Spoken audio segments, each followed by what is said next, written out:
বাইসা লাগেছে আমার চাকরি আজকে চাকরি ইয়ের কথা বাইসা গেছে টেনে টেনে দাঁড়া হয়েছে বাইসা চাকরি কথা বাদি মুসি ছিল কটা পয়সা কাকা কাকা কি আমি চাকরি পাইছি। আমি জানতাম যে আমার বাইসটা চাকরি পাইবো, আমার এটা মনের খুব আশা যে আর আশা আর আমি নিজেকে গর্ব মনে করি। আমি জানি যে আমার বাইসটা চাকরি পাবো, অবশ্যই আমি যাকে চ্যালেঞ্জের কথা বলি। এখন আমি যাবো যারা যারা আমার বাইসটা তোর বাইসে জীবনে চাকরি পাবো এটা পাবো না, আমি গর্ব কথা বলবো যে আমার বাইসে চাকরি পাই না। হ্যাঁ এই দেখো আমার চাকরি পাই যাও নু বাইসটা যাবো। তোমার যারা যারা খাওয়াইছে তাকে আজকে দেখাই দিমু।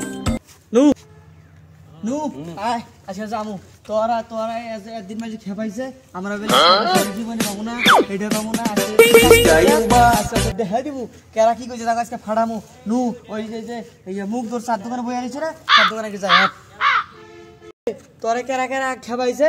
নু আজকে যাই আগে দেখা দিব আজকে আমি চাকরি এদিকে কি